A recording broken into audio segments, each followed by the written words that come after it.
Hi friends, എല്ലാവർക്കും മൂമാനി മലയാളത്തിൻ്റെ പുതിയ എപ്പിസോഡിലേക്ക് വീണ്ടും സ്വാഗതം. ബേസിൽ ജോസഫും നസ്രിയയും എല്ലാം പ്രധാന കഥാപാത്രങ്ങളെ അവതരിപ്പിച്ച് MC ഡയറക്റ്റ് ചെയ്തു വന്ന സൂക്ഷ്മദർശിനി എന്ന ചിത്രം കണ്ടതിന് ശേഷം എനിക്കതിൽ നിന്നും കണ്ടെത്താൻ സാധിച്ചിട്ടുള്ള കുറച്ച് കാര്യങ്ങളാണ് ഇന്നത്തെ വീഡിയോയുടെ നിങ്ങളുമായി ഷെയർ ചെയ്യാനായി പോകുന്നത്. വീഡിയോയിലേക്ക് കിടക്കുന്നതിന് മുമ്പ് തീർച്ചയായിട്ടും ഈ ചിത്രം നിങ്ങൾ കണ്ടിട്ടുണ്ടെന്ന് ഉറപ്പുവരുത്താൻ ശ്രമിക്കുക. അല്ലെങ്കിൽ ഈ പറയാൻ പോകുന്ന എല്ലാ കാര്യങ്ങളും നിങ്ങൾക്ക് സ്പോയിലർ ആയിരിക്കും. സോ നമുക്ക് ഒട്ടും സമയങ്ങളേണ്ട, നേരെ വീഡിയോയിലേക്ക് വരാം. ചിത്രത്തിന്റെ ആദ്യ സീനിൽ തന്നെ നസ്രിയയുടെ പ്രിയദർശിനി എന്ന ക്യാരക്ടർ പുതിയൊരു ജോബിന് വേണ്ടി എക്സ്പീരിയൻസ് സർട്ടിഫിക്കറ്റ് തയ്യാറാക്കുന്നതായി കാണിക്കുന്നുണ്ട്. ആ സമയം ആ എക്സ്പീരിയൻസ് സർട്ടിഫിക്കറ്റിൽ പ്രിയദർശിനി QC അനലിസ്റ്റായി വർക്ക് ചെയ്തിട്ടുണ്ടെന്നാണ് കാണിക്കുന്നത്. ഈ QC അനലിസ്റ്റ് അഥവാ ക്വാളിറ്റി കൺട്രോൾ അനലിസ്റ്റ് എന്ന് പറയുന്നത് ഓരോ കമ്പനികളിലും അവരുടെ പ്രോഡക്റ്റിന്റെ ഗുണമേന്മ ചെക്ക് ചെയ്യാനായി നിയോഗിച്ചിരിക്കുന്ന ഒരു പോസ്റ്റാണ്. തങ്ങളുടെ മുന്നിൽ വരുന്ന പ്രോഡക്റ്റിന്റെ സാമ്പിൾ പരിശോധിച്ച് അതിൽ എന്തുമാത്രം നല്ലതുണ്ട് ചീത്തതുണ്ട് എന്നതെല്ലാം തരംതിരിച്ച് ഏറ്റവും നല്ല പ്രോഡക്റ്റിനെ തന്നെ കണ്ടെത്തുകയാണ് ഇവരുടെ ജോലി. സോ ഈ ഒരു ജോലിക്കായി സൂക്ഷ്മ നിരീക്ഷണം അഥവാ കീൻ ഐ ആവശ്യമുണ്ട്. സോ സിനിമയിൽ ഈ ഒരു പ്രിയദർശിനിയുടെ യഥാർത്ഥ ജോലി എന്താണെന്ന് വ്യക്തമായൊന്നും കാണിക്കുന്നില്ലെങ്കിൽ കൂടി പ്രിയ പഠിച്ചിട്ടുള്ള അല്ലെങ്കിൽ അവളുടെ പ്രൊഫഷൻ പോലെ തന്നെ ഇത്തരത്തിൽ സൂക്ഷ്മ നിരീക്ഷണത്തിലൂടെ നല്ല കാര്യങ്ങൾ കണ്ടെത്തുന്നതാണ് അവൾ ജീവിതത്തിലും പ്രത്യേകിച്ച് മാനുവലിന്റെ കാര്യത്തിലും നടത്തുന്നത് നമുക്ക് കാണാം. രണ്ടാമത്തേത്, സിനിമയിൽ കമ്പ്യൂട്ടർ സ്ക്രീനിലെയും മൊബൈൽ സ്ക്രീനിലെയും മറ്റും കാര്യങ്ങൾ നമ്മളെ എടുത്തു തന്നെ സെപ്പറേറ്റ് ആയി എഴുതി കാണിക്കുന്നുണ്ട്.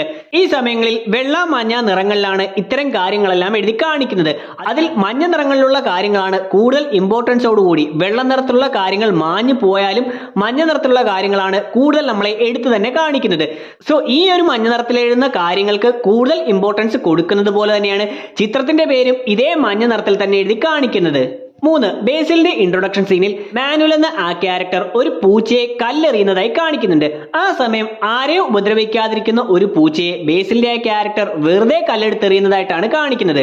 സോ പിന്നീട് ചിത്രത്തിൽ നോക്കുകയാണെങ്കിൽ ഇങ്ങനെ നിരുപദ്രവകാരികളായിരുന്ന തന്റെ സഹോദരിയെയും കാമുകയും എല്ലാം മാനുവൽ എന്ന ക്യാരക്ടർ ഉപദ്രവിക്കുന്നതായും കൊല്ലുന്നതായും നമുക്ക് കാണാം.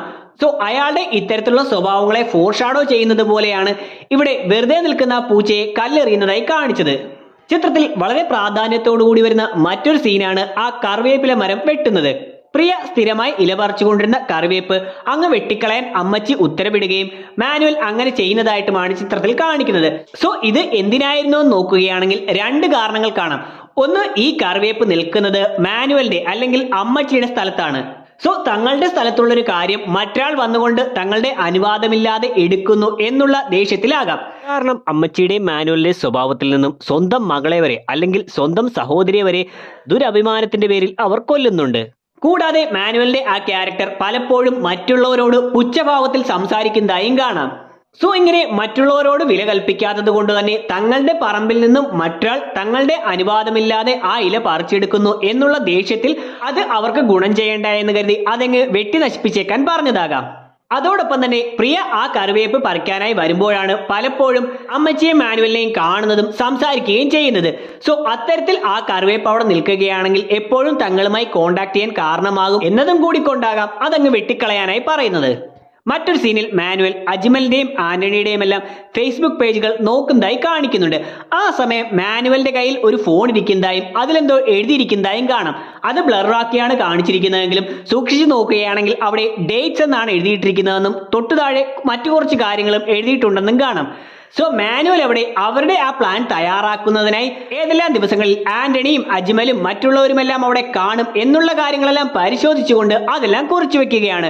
കൂടാതെ തൊട്ടടുത്ത് വരുന്ന ദിവസം ഉടുമ്പിന്റെ ഇറച്ചി ഇവരെല്ലാം കഴിച്ചുകൊണ്ടിരിക്കുന്ന സമയത്ത് ആന്റണി അജ്മലിനോട് ഉടൻ തന്നെ നിന്റെ കൊച്ചിന്റെ ബർത്ത്ഡേ വരികയല്ലേ, ആ സമയം നീ ഇവിടെ കാണുമോ എന്ന് ചോദിക്കുമ്പോൾ അജ്മൽ ഇല്ല, ട്രിപ്പിലായിരിക്കും എന്ന് പറയുമ്പോഴും ആ ഒരു ഡേറ്റിന്റെ കാര്യം പോലും മാനുവൽ ശ്രദ്ധിക്കുന്നുണ്ടെന്ന് നമുക്ക് കാണാം. അതുമായി ബന്ധപ്പെട്ട് വരുന്ന മറ്റൊരു കാര്യം, ഇങ്ങനെ മാനുവൽ തുടക്കം മുതൽ തന്നെ എല്ലാ കാര്യങ്ങളും പ്ലാൻ ചെയ്യുന്നുണ്ട്. സ്റ്റെഫിയുമായിട്ടുള്ള അടുപ്പം പോലും ഇത്തരത്തിൽ പ്ലാൻ ചെയ്യുന്നതാണ്. അതുകൊണ്ട് തന്നെ ആന്റണിയും പ്രിയയും മാനുവലിന്റെ വീട്ടിൽ വരുന്ന സമയത്ത് ആന്റണി ഓർഗാനിക് റെസ്റ്റോറന്റിനെ കുറിച്ച് പറയുമ്പോൾ അവിടെ മാനുവലിന്റെ പ്ലാനിങ്ങിനെ കുറിച്ച് പറയുന്ന ഒരു ഡയലോഗ് വരുന്നുണ്ട്. ഒരു പ്ലാൻ ഉണ്ടെങ്കിൽ എല്ലാം ഓക്കെയാണ്, പ്ലാനിങ് ആണല്ലോ എല്ലാം, അതിപ്പോ ഓർഗാനിക് ആണെങ്കിലും അല്ലെങ്കിലും. സോ ഇവിടെ മാനുവൽ പറയുന്ന ഈ പ്ലാനുകളെല്ലാം തന്നെ ഇവർ ഉടൻ തന്നെ നടത്താനിരിക്കുന്ന പ്ലാനുകൾ മനസ്സിൽ വെച്ചുകൊണ്ടുള്ള ഡയലോഗുകളാണെന്ന് കാണാം. അടുത്തത്, മാനുവൽ ഒരു തുണി എടുത്തുകൊണ്ട് ഒരു കമ്പിൽ ചുറ്റി ഒരു സ്ഥലത്ത് കുത്തിവെക്കുന്നതായും എന്നിട്ട് മറ്റുള്ള വീടുകളിൽ പോയി നിന്നുകൊണ്ട് ആ കമ്പിന്റെ ഭാഗം ശ്രദ്ധിക്കുന്നതായും കാണിക്കുന്നുണ്ട്. ഇത് പിന്നീട് അമ്മച്ചി ആ വഴിയെ നടന്നുകൊണ്ട് കാറിൽ കയറി പോവുകയാണെങ്കിൽ ഏതെല്ലാം വീട്ടിൽ നിന്ന് നോക്കിയാൽ ആരെല്ലാം കാണും എന്നെല്ലാം ചെക്ക് ചെയ്യുന്നതാണ്. എന്നാൽ ഇവിടെ തന്നെയുള്ള മറ്റൊരു കാര്യം, മാനുവൽ അവിടെ തിരഞ്ഞെടുക്കുന്ന തുണിയുടെ നിറം ചുവപ്പാണ്. ചുവപ്പ് നിറം എന്ന് പറയുന്നത് പൊതുവെ യൂസ് ചെയ്യുന്നത് അത് വളരെ ദൂരെ നിന്ന് പോലും പെട്ടെന്ന് ശ്രദ്ധയിൽപ്പെടും എന്നുള്ളത് കൊണ്ടാണ്. സോ ആ ഒരു കാര്യത്തിൽ പോലും ഇവിടെ മാനുവലും സിനിമയുടെ പ്രവർത്തകരും വളരെ ശ്രദ്ധിച്ചിട്ടുണ്ട്. മറ്റൊരു ഭാഗത്ത് സിദ്ധാർത്ഥ് ഭരതന്റെ ക്യാരക്ടർ മൊബൈൽ ഫോണിൽ അക്വാ റെജിൻ എന്നൊരു കാര്യത്തെക്കുറിച്ച് സെർച്ച് ചെയ്യുന്നതായി കാണിക്കുന്നുണ്ട്. ഈ അക്വാ റെജിൻ എന്ന് പറയുന്നത് നൈട്രിക് ആസിഡിന്റെയും ഹൈഡ്രോക്ലോറിക് ആസിഡിന്റെയും ഒരു മിശ്രിതമാണ്. ഗോൾഡും പ്ലാറ്റിനവും പോലെയുള്ള വസ്തുക്കളെല്ലാം ഉരുക്കി ലയിപ്പിക്കുന്നതിനായിട്ടാണ് ഇതെല്ലാം ഉപയോഗിക്കുന്നത്. സോ ഇവിടെ സിദ്ധാർത്ഥ് ഭരതൻ ഇങ്ങനെ നോക്കിക്കൊണ്ടിരുന്ന അക്വാ റെജിൻ എന്ന ആ മിശ്രിതമാണ് പിന്നീട് ഡയാനയുടെ ബോഡി എല്ല് പോലും പൊടിച്ചു കളഞ്ഞ് വെള്ളം പോലെ ആക്കിയെടുക്കാനായി അവർ ഉപയോഗിക്കുന്നത്. സോ ഈ മിശ്രിതം ഉപയോഗിക്കുന്ന സമയത്ത് കണ്ണിന് ഇറിറ്റേഷൻ ഉണ്ടാകാനും സ്കിന്നിൽ പൊള്ളൽ ഉണ്ടാകാനും എല്ലാം സാധ്യതയുണ്ട്. സോ ഈ ഒരു മിശ്രിതം ഉപയോഗിക്കുമ്പോൾ അത്രയും പ്രിക്കോഷൻസ് എടുത്തു തന്നെ, സേഫ്റ്റി എല്ലാം എടുത്തു തന്നെ വേണം ഇത് കൈകാര്യം ചെയ്യാൻ. സോ ഇതുകൊണ്ടാണ് സിദ്ധാർത്ഥ് ഭരതന്റെ ക്യാരക്ടർ ആ ഒരു കാര്യം കൈകാര്യം ചെയ്യുമ്പോൾ ഇത്രയും സേഫ്റ്റി എടുക്കുന്നതായി കാണിച്ചിരിക്കുന്നത്. സോ സിനിമയിൽ ബേസിലിന്റെ ക്യാരക്ടർ സിദ്ധാർത്ഥ് ഭരതൻ ഇത്രയും ഗെറ്റപ്പ് എല്ലാം ചെയ്യുന്ന സമയത്ത് കളിയാക്കി പറയുന്നുണ്ടെങ്കിൽ പോലും സിദ്ധാർത്ഥ് ഭരതന്റെ ക്യാരക്ടർ ആ സേഫ്റ്റി എല്ലാം നോക്കുന്നത് വളരെ പെർഫെക്റ്റ് ആയി തന്നെയാണ് കാണിച്ചിരിക്കുന്നത്. കൂടാതെ ഈ സീനിൽ തന്നെ സിദ്ധാർത്ഥ് ഭരതൻ ബാത്റൂമിലേക്ക് ചെന്ന് ആ ഒരു സൊല്യൂഷൻ ക്ലോസറ്റിലേക്ക് ഒഴിക്കാൻ പോകുമ്പോൾ ആ ടാങ്കിലായി ശ്രദ്ധിക്കുകയാണെങ്കിൽ അവിടെ ഡയാനയുടെ അഴുകി തീരാത്ത ബാക്കി ശരീരഭാഗങ്ങൾ കിടക്കുന്നതായി കാണാം. സോ ഇങ്ങനെ അവിടെ കാണുന്ന ആ ബോഡി പെട്ടെന്ന് തന്നെ ലയിച്ചു പോകാതെ കുറേശ്ശെയായി ലയിച്ച് വെള്ളം പോലെയായി മാറുന്നത് കൊണ്ടാകാം ഇവർ ഈ പ്രോസസ് ചെയ്യാനായി കുറച്ച് ദിവസങ്ങൾ പിടിക്കുന്നതായി കൂടി കാണിച്ചത്. സിദ്ധാർത്ഥ് ഭരതന്റെ അച്ഛനായിട്ട് വരുന്ന കോട്ടയം രമേഷിന്റെ ക്യാരക്ടറും ഇവരുടെ ഈ പ്ലാനിങ്ങിൽ ഒരു പങ്കാളിയാണ്. ഈ ഒരു ക്യാരക്ടറിനെ ഇടയ്ക്ക് വെച്ച് കാണിക്കുമ്പോൾ അയാൾ ഒരു കാർ വർക്ക്ഷോപ്പ് നടത്തുന്നതായി കാണിക്കുന്നുണ്ട്. എന്നാൽ ഇത് എന്തിനായിരുന്നുവെന്നോ അല്ലെങ്കിൽ ഇതിന്റെ കണ്ടിന്യൂഷൻ സീനുകളോ ഒന്നും ചിത്രത്തിൽ കാണിച്ചിട്ടില്ല. എന്നിരുന്നാലും എനിക്ക് തോന്നിയ കാര്യമാണ്, ഇവർ ഈ ഡയാനയെ നാട്ടിലേക്ക് എത്തിച്ച് കൊല്ലാൻ നോക്കുന്ന കാര്യം വളരെ പെർഫെക്റ്റ് പ്ലാനിങ്ങോട് കൂടിയാണ് നടത്താനായി ശ്രമിക്കുന്നത്. നാട്ടുകാരെയെല്ലാം വിശ്വസിപ്പിക്കുന്ന രീതിയിൽ അമ്മച്ചിക്ക് അൽഷിമേഴ്സ് എന്ന രോഗമുണ്ടെന്നും അത് സ്ഥിരീകരിക്കുന്ന ഒരു ഡോക്ടർ തന്നെ ഇവരുടെ കൂടെ ഉണ്ടെന്നും അങ്ങനെ എല്ലാ കാര്യങ്ങളും വളരെ പെർഫെക്റ്റ് ആയിട്ടാണ് ഇവർ നോക്കുന്നത്. അതുകൊണ്ട് തന്നെ ഈ കോട്ടയം രമേഷിന്റെ ക്യാരക്ടർ ഒരു വർക്ക്ഷോപ്പ് നടത്തുന്നതുകൊണ്ട് പലതരം കാറുകൾ അവിടെ വരികയും അത്തരം കാറുകൾ ഇയാൾക്ക് മറ്റുള്ളവരറിയാതെ എടുത്ത് യൂസ് ചെയ്യാനും സാധിക്കും. അതായത് ഈ അമ്മച്ചിയെ ആദ്യ തവണ രാത്രിയിലും പിന്നീട് പകൽ സമയത്തും അവിടെ നിന്നും ദൂരേക്ക് മാറ്റുന്നത് കോട്ടയം രമേഷിന്റെ ക്യാരക്ടറാണ്. സോ ഇങ്ങനെ അയാൾ അവിടെ നിന്ന് മാറ്റുന്ന സമയത്ത് പോലീസും മറ്റും CCTV ചെക്ക് ചെയ്യുമ്പോൾ ആ സമയത്ത് കോട്ടയം രമേഷിന്റെ ആ ക്യാരക്ടറിന്റെ സ്വന്തം വണ്ടി അതിലേക്കൂടെ പാസ് ചെയ്തിരുന്നു എന്ന് കാണുകയാണെങ്കിൽ എന്തിന് ആ സമയത്ത് അയാൾ അവിടെ വന്നിരുന്നു എന്നൊരു ചോദ്യം വരാം. അതുകൊണ്ട് തന്നെ ഇയാൾ വർക്ക്ഷോപ്പിൽ വന്നിരിക്കുന്ന ഏതെങ്കിലും കാറുകളെല്ലാം എടുത്തുകൊണ്ടായിരിക്കാം ഈ രണ്ട് സമയങ്ങളിലും രണ്ട് വ്യത്യസ്ത കാറുകൾ എടുത്തുകൊണ്ടായിരിക്കാം ഈ കാര്യങ്ങൾ ചെയ്തിരിക്കുന്നത്. സോ അങ്ങനെ ചെയ്യുന്ന സമയത്ത് ഇയാളിലേക്ക് ഡയറക്റ്റ് സംശയം വരാതിരിക്കാനായി അവർക്ക് കഴിയുകയും ചെയ്യും. സോ ഇത്തരത്തിൽ ആ ഒരു പെർഫെക്റ്റ് പ്ലാനിങ്ങിന്റെ ഭാഗമായി തന്നെയാണ് ചിത്രത്തിൽ കോട്ടയം രമേഷിനെ ഈ ഒരു സീനിലെങ്കിലും ഒരു വർക്ക്ഷോപ്പ് ഓണറായി കാണിച്ചിരുന്നത്. ഞാൻ ആദ്യം തന്നെ പറഞ്ഞിരുന്നു, സിനിമയിൽ വെള്ള മഞ്ഞ നിറങ്ങളിൽ കുറെ കാര്യങ്ങൾ എഴുതി കാണിക്കുകയും അതിൽ വെള്ള നിറത്തെക്കാട്ടിലും കൂടുതൽ മഞ്ഞ നിറത്തിലുള്ള കാര്യങ്ങൾക്ക് ഇമ്പോർട്ടൻസ് വരുന്നത് കൊണ്ട് വെള്ള നിറത്തിലുള്ള കാര്യങ്ങൾ മായ്ച്ചു കളഞ്ഞ് മഞ്ഞ നിറത്തിലുള്ള കാര്യങ്ങൾ അവിടെ സ്റ്റേ ചെയ്യുന്നതായി കാണിക്കുന്നുണ്ടെന്ന്. എന്നാൽ ചില സീനുകളിൽ ഈ മഞ്ഞ നിറത്തിലുള്ള വാക്കുകളിൽ തന്നെ കൂടുതൽ ഇമ്പോർട്ടൻസ് ഉള്ള കാര്യം അവസാനം മാഞ്ഞു പോകുന്നതായിട്ടാണ് കാണിക്കുന്നത്. ഉദാഹരണത്തിന് പ്രിയയും ഡയാനയുമായിട്ടുള്ള ആ മൊബൈൽ ചാറ്റിംഗിന്റെ ഇടയിൽ അമ്മച്ചിയെ താൻ കണ്ടുവെന്ന് പ്രിയ പറയുമ്പോൾ ഡയാനയുടെ പേരിൽ Manuel it can be true she is still missing എന്ന് ടൈപ്പ് ചെയ്ത് അയക്കുന്നുണ്ട്. ഇത് മുഴുവനായും ഇമ്പോർട്ടൻസോട് കൂടി മഞ്ഞ നിറത്തിൽ തന്നെയാണ് കാണിക്കുന്നതെങ്കിലും ഇതിൽ തന്നെ ബാക്കിയുള്ള കാര്യങ്ങളെല്ലാം മാഞ്ഞു പോയിക്കൊണ്ട് ട്രൂ മിസ്സിംഗ് എന്നുള്ള കാര്യം മാത്രം അവസാനം കുറച്ചു നേരം കൂടി നിന്നതിന് ശേഷം മാഞ്ഞു പോകുന്നതായിട്ടാണ് കാണിക്കുന്നത്. സോ ആ സമയത്ത് ഏറ്റവും ഇമ്പോർട്ടൻസ് ആയിട്ട് വന്നിരിക്കുന്ന ഈ ട്രൂ മിസ്സിംഗ് എന്ന വാക്ക് നോക്കുകയാണെങ്കിൽ അതിലൂടെ അമ്മച്ചിയുടെ മിസ്സിംഗ് അല്ല, പകരം ട്രൂ മിസ്സിംഗ് എന്ന് പറയുന്നത് ഡയാനയുടെ മിസ്സിംഗ് ആണ്. ആ ഫോണിൽ അപ്പോൾ ചാറ്റ് ചെയ്തുകൊണ്ടിരിക്കുന്ന ഡയാനയുടെ മിസ്സിംഗ് ആണ് എന്നാണ് കാണിക്കുന്നത്. ഡയാന നാട്ടിലേക്ക് വന്നതിന് ശേഷം അമ്മച്ചിക്ക് വേണ്ടി പ്രാർത്ഥന നടത്തുന്ന സമയത്ത് ഡയാനയ്ക്ക് ഫോണിലൊരു മെസ്സേജോ കോളോ മറ്റോ വരികയും ഡയാന ചിരിച്ചുകൊണ്ട് മറ്റുള്ളവരെല്ലാം നോക്കി പുറത്തേക്ക് പോകുന്നതായി കാണാം. സോ ആദ്യ സമയം നമ്മളിത് കാണുമ്പോൾ പ്രാർത്ഥനയ്ക്കിടയിൽ തടസ്സമുണ്ടായതുകൊണ്ട് ഫോണിന്റെ ശബ്ദം വന്നതുകൊണ്ട് മറ്റുള്ളവർക്ക് തടസ്സമാകണ്ട എന്നുള്ള രീതിയിൽ ഡയാന പുറത്തേക്ക് പോയതായിട്ടാണ് തോന്നുന്നത്. എന്നാൽ സിനിമ മുഴുവനായി കണ്ടതിന് ശേഷം ഡയാന അപ്പോൾ പുറത്തേക്ക് പോയത് ആ വന്നിരിക്കുന്ന മെസ്സേജ് തന്റെ ലെസ്ബിയൻ ഫ്രണ്ടിന്റെ ആയതുകൊണ്ട് ആ ഒരു ഫ്രണ്ടിനെ കുറിച്ച് ഫാമിലിയിൽ മുഴുവനായി അറിയാമെന്നും അവർക്കാർക്കും ഇഷ്ടമല്ല എന്നതും കൊണ്ടാണ് അവരിൽ നിന്നെല്ലാം അകന്നുകൊണ്ട് അവരെ നോക്കി പുറത്തേക്ക് പോയതെന്ന് മനസ്സിലാക്കാം. കൂടാതെ ഇവിടെ നിന്നും പുറത്തേക്ക് വരുന്ന ഡയാന പ്രിയയുമായി സംസാരിച്ചു കൊണ്ടിരിക്കുമ്പോൾ പ്രിയ ന്യൂസിലൻഡിനെ പറ്റി ചോദിക്കുകയും ഡയാന ന്യൂസിലൻഡ് ഓക്കെയാണ്, സമാധാനമുണ്ട് എന്ന് പറയുന്നുണ്ട്. സോ സിനിമ മുഴുവനായി കണ്ടു കഴിയുമ്പോൾ ഡയാന അവിടെ വെറുതെ സമാധാനം എന്ന പേരിൽ അങ്ങ് പറഞ്ഞു പോയതല്ല, പകരം ഇന്ത്യയിലെ പോലെ അല്ലെങ്കിൽ കേരളത്തിലെ പോലെയും മറ്റുമല്ല പുറം രാജ്യങ്ങളിലെല്ലാം ലെസ്ബിയൻസ് അല്ലെങ്കിൽ ആർക്കും ആരോടും ജീവിക്കാനുള്ള സ്വാതന്ത്ര്യമുണ്ട്, ആരും ശല്യപ്പെടുത്താനൊന്നും വരില്ല, അത്തരത്തിലുള്ള സമാധാനമുണ്ട്. കേരളത്തെക്കാട്ടിലും ഇന്ത്യയെക്കാട്ടിലും എല്ലാം കൂടുതൽ അവിടെ അത്തരത്തിലുള്ള സമാധാനമുണ്ട് എന്ന രീതിയിലാണ് ഡയാന പറഞ്ഞിരിക്കുന്നതെന്ന് മനസ്സിലാക്കാം. അതോടൊപ്പം ഈ സീനിൽ ഡയാന പ്രിയയോട് തങ്ങൾ ന്യൂസിലൻഡിൽ ഒരു വെഡ്ഡിംഗ് പ്ലാനർ സ്റ്റാർട്ടപ്പ് നടത്തുന്നുണ്ട് എന്നെല്ലാം പറയുന്നുണ്ട്. സോ സിനിമയുടെ അവസാനം എത്തുമ്പോൾ പ്രിയ ഡയാനയുടെ ഇൻസ്റ്റാഗ്രാം ചെക്ക് ചെയ്യുമ്പോൾ അവിടെ ഡയാന ഈ വെഡ്ഡിംഗ് പ്ലാനറിനെ കുറിച്ച് എഴുതിയിട്ടിരിക്കുന്നതായും കൂടാതെ ആ കമ്പനിയുടെ പേരായി ട്രാൻസ്കിൽ ഇവന്റ്സ് എന്ന് കൊടുത്തിരിക്കുന്നതായി കാണാം. ഈ ട്രാൻസ്കിൽ എന്ന വാക്കിന്റെ അർത്ഥം തന്നെ ഞാൻ നേരത്തെ പറഞ്ഞ ഡയാന പറയുന്ന സമാധാനം എന്നാണ്. സോ സമാധാനം എന്നൊരു വാക്കിന് അല്ലെങ്കിൽ ആ ഒരു കാര്യത്തിന് ഡയാന എത്രയും ഇമ്പോർട്ടൻസ് കൊടുക്കുന്നുണ്ടെന്ന് അവരുടെ കമ്പനിക്ക് അവരിട്ടിരിക്കുന്ന ആ പേരിൽ നിന്ന് തന്നെ നമുക്ക് മനസ്സിലാക്കാം. കൂടാതെ ഡയാനയുടെ ആ ഇൻസ്റ്റാ പേജിൽ തന്നെ never apologise for being A strong woman എന്ന ക്യോട്ട് കൊടുത്തിരിക്കുന്നതായി കാണാം. സോ സിനിമയുടെ തുടക്കത്തിൽ മാനുവൽ സ്റ്റെഫിയോട് പറയുന്നതും ഇതേ ക്യോട്ട് തന്നെയാണ്. സോ മിക്കവാറും മാനുവൽ ആ ഡയലോഗ് എടുത്തിരിക്കുന്നത് തന്നെ തന്റെ സഹോദരിയുടെ പേജിൽ നിന്നാകാം.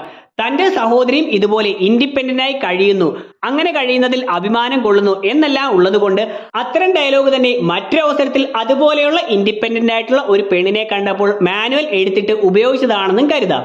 സിനിമ അവസാനത്തോട്ട് അടുക്കുമ്പോൾ പ്രിയ ഡയാനയുടെ ഇൻസ്റ്റാ പേജ് ചെക്ക് ചെയ്യുമ്പോൾ മാത്രമാണ് ഡയാനയുടെ കൂടെയുള്ള അതിഥി ത്യാഗരാജൻ എന്ന ഫ്രണ്ടിന്റെ ചിത്രം നമ്മൾ കാണുന്നത്. എന്നാൽ ഇതിനെല്ലാം മുന്നേ തന്നെ ഡയാനയുടെ ഫോൺ മാനുവലിന്റെ കയ്യിലാണെന്ന് കാണിക്കുന്ന ആ സീനിൽ തന്നെ ആ വാട്സപ്പ് DP ഒന്ന് ശ്രദ്ധിക്കുകയാണെങ്കിൽ അവിടെ ഡയാനയും അതിഥി ത്യാഗരാജനും നിൽക്കുന്ന ഫോട്ടോയാണ് ഇട്ടിരിക്കുന്നതെന്ന് കാണാം. ഇങ്ങനെ പ്രിയ ഡയാനയുടെ ഇൻസ്റ്റാ പേജ് പരിശോധിക്കുന്ന സമയത്ത് ട്രാൻസ്കിൽ ഇവന്റ്സ് എന്ന അവരുടെ വെഡ്ഡിംഗ് പ്ലാനറിന്റെ പേജിൽ ഡയാനയും അതിഥിയും നിൽക്കുന്നതായും ഡയാനയുടെ താഴെ വെഡ്ഡിംഗ് പ്ലാനർ എന്നും അതിഥിയുടെ താഴെ ഫോട്ടോഗ്രാഫർ എന്നുമാണ് കൊടുത്തിരിക്കുന്നത്. സോ ഈ ഒരു രീതിയിൽ തന്നെയാണ് ഇവരുടെ ആദ്യ ഫോട്ടോ ആയിട്ടുള്ള ഡയാന പോസ്റ്റ് ചെയ്യുന്നതായിട്ടും അതിഥി ഫോട്ടോ എടുക്കുന്നതായിട്ടും കാണിക്കുന്നത്. സോ ഇവിടെ അതിഥി ഒരു മൊബൈലിൽ ഫോട്ടോ എടുത്തത് കൊണ്ട് ഫോട്ടോഗ്രാഫർ ആണ് എന്ന് കാണിക്കുന്നു എന്നല്ല പറഞ്ഞത്. പകരം അവിടെ അതിഥിയെ ഒരു ഫോട്ടോഗ്രാഫർ എന്ന രീതിയിൽ പറഞ്ഞിരിക്കുന്നത് കൊണ്ട് അതുമായി ബന്ധപ്പെട്ട രീതിയിൽ തന്നെ അതിഥിയെ അവിടെ ഇൻട്രൊഡ്യൂസ് ചെയ്തിട്ടുണ്ട്, ആദ്യ ഫോട്ടോ കാണിച്ചു എന്നാണ് ഉദ്ദേശിച്ചത്. സിനിമ കണ്ടിട്ടുള്ള പ്രേക്ഷകർക്ക് ഏറ്റവും കൂടുതൽ സംശയം തോന്നുന്ന ഒരു കാര്യമാണ്, പലരും ഇൻസ്റ്റാഗ്രാമിലൂടെയും മറ്റും എന്നോട് നേരിട്ട് ചോദിച്ചിട്ടുള്ള കാര്യമാണ്. അതായത് ഡയാന നാട്ടിൽ വന്നതിന് ശേഷം തിരിച്ചു പോകുന്നില്ല, അതുകൊണ്ട് തന്നെ ഡയാനയുടെ ഫോൺ മാനുവൽ കൈക്കലാക്കുന്നു. സോ പിന്നെ എങ്ങനെയാണ് ഡയാനയുടെ മരണത്തിന് ശേഷം ഡയാന പ്രിയയുമായി ചാറ്റ് ചെയ്തുകൊണ്ടിരിക്കുമ്പോൾ ഡയാന ആ ഒരു വോയിസ് മെസ്സേജ് പ്രിയയ്ക്ക് അയക്കുന്നതെന്ന്. സോ ഇതിന് എനിക്ക് തോന്നിയിട്ടുള്ള ഉത്തരം അവിടെ ആ മെസ്സേജായി കാണിക്കുന്നത് നമ്മൾ പലപ്പോഴും കോമൺ ആയി സംസാരിക്കുന്ന ഞാൻ കുറച്ച് ബിസിയാണ് പിന്നീട് സംസാരിക്കാം എന്നുള്ള രീതിയിലുള്ള മെസ്സേജാണ്. ആ വോയിസ് മെസ്സേജിന്റെ ഇടയ്ക്ക് പ്രിയയുടെ പേരൊന്നും എടുത്തു തന്നെ പറയുന്നതായി കാണിച്ചിട്ടുമില്ല. അതുകൊണ്ട് തന്നെ ഇത്തരത്തിലുള്ള മെസ്സേജ് എപ്പോഴെങ്കിലുമെല്ലാം ഡയാന മറ്റാർക്കെങ്കിലുമെല്ലാം അയച്ചിട്ടുള്ളതാകാം. സോ അത്തരത്തിലുള്ള ഒരു മെസ്സേജ് തന്നെ മാനുവൽ എവിടെ നിന്നെങ്കിലും എടുത്തു വെച്ചുകൊണ്ട് ആ ഒരു മെസ്സേജ് വീണ്ടും പ്രിയയ്ക്ക് അയച്ചു കൊടുക്കുന്നതാകാം. സോ ഇങ്ങനെ വരുന്ന സമയത്ത് മിക്കപ്പോഴും അവിടെ ഫോർവേഡ് എന്നോ അല്ലെങ്കിൽ കോപ്പി ചെയ്ത മെസ്സേജ് ആണെന്നോ നമ്മൾ അറിയേണ്ട കാര്യമാണ്. സോ അത്തരത്തിലുള്ള ഒരു മിസ്റ്റേക്ക് ഇവർ മനഃപൂർവ്വം സിനിമയുടെ അണിയറ പ്രവർത്തകർ മനഃപൂർവ്വം ഒഴിവാക്കിയിട്ടുള്ളതാകാം. കാരണം അവിടെ അതൊരു ഫോർവേഡ് മെസ്സേജ് ആണെന്നോ കോപ്പി ചെയ്ത മെസ്സേജ് ആണെന്നോ വരുന്ന രീതിയിൽ കാണിച്ചിരുന്നുവെങ്കിൽ അവിടെ വെച്ച് തന്നെ ഡയാന മരിച്ചിട്ടുണ്ടെന്നും ഈ വന്നിരിക്കുന്ന മെസ്സേജ് മറ്റാരോ ഫോർവേഡ് ചെയ്തതാണെന്നും നമ്മൾക്ക് മനസ്സിലായേനെ. സോ അങ്ങനെ ഒരു കാര്യത്തിലേക്ക് എത്താതിരിക്കാൻ വേണ്ടി ഈ സിനിമ നടക്കുന്ന യൂണിവേഴ്സിൽ അല്ലെങ്കിൽ ഈ സിനിമയുടെ കഥയിൽ ഒരുപക്ഷെ കോപ്പി ചെയ്ത് മെസ്സേജ് അയച്ചാൽ പോലും അതവിടെ കാണിക്കില്ല എന്ന രീതിയിലായിരിക്കാം സിനിമാ പ്രവർത്തകർ കാണിച്ചിരിക്കുന്നത്. ഇത് കൂടാതെ മാനുവലിന്റെ കയ്യിലാണ് ഡയാനയുടെ ഫോണെന്ന് കാണിക്കുന്ന അവസരത്തിൽ അതിലൊരു AI ആപ്പ് ഉണ്ടെന്ന്, ചാറ്റ് ആൻഡ് ടാസ്ക് AI എന്നൊരു ആപ്പ് ഉണ്ടെന്ന് കാണിക്കുന്നുണ്ട്. സോ ഒരുപക്ഷെ ഇത്തരത്തിലുള്ള ആ ഒരു AI ആപ്പിന്റെ സഹായം കൂടി കൊണ്ടാകാം മാനുവൽ ആ ഒരു മെസ്സേജ് പ്രിയയ്ക്ക് അയക്കുന്നതായി കാണിച്ചിരുന്നത്. മറ്റൊന്ന്, വീട്ടിൽ വെച്ച് ഡയാനയും പ്രിയയുമായിട്ട് കാണുന്ന സമയം ഡയാന പ്രിയയോട് എന്ത് ചെയ്യുകയാണ്, വർക്ക് ചെയ്യുകയാണോ എന്ന് ചോദിക്കുകയും പ്രിയ താൻ മൈക്രോബയോളജി പഠിച്ചിട്ടുണ്ട് എന്നുമാണ് പറയുന്നത്. അതുകൊണ്ട് തന്നെ പ്രിയ ഡയാനയെ പറ്റി സെർച്ച് ചെയ്യാനായി ഇൻസ്റ്റാഗ്രാമിൽ വരുമ്പോൾ അവിടെ ഇൻസ്റ്റാഗ്രാം സെർച്ച് ലിസ്റ്റിൽ പ്രിയ മുന്നേ സെർച്ച് ചെയ്തിട്ടുള്ള കാര്യങ്ങളെല്ലാം തന്നെ പ്രിയയുടെ ഈ മൈക്രോബയോളജിയുമായി ബന്ധപ്പെട്ടിട്ടുള്ള പഠനങ്ങളെക്കുറിച്ചുള്ള കാര്യങ്ങളാണെന്ന് കാണാം.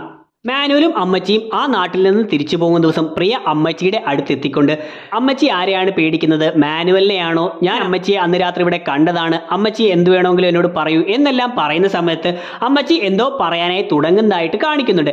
എന്നാൽ സിനിമയുടെ അവസാനം എത്തുമ്പോൾ ഈ പ്ലാനുകളെല്ലാം നടത്താൻ കാരണമാകുന്നത് മെയിൻ വില്ലത്തിയായി വന്നിരിക്കുന്നത് അമ്മച്ചി തന്നെയാണെന്ന് കാണിച്ചിട്ടുണ്ട്.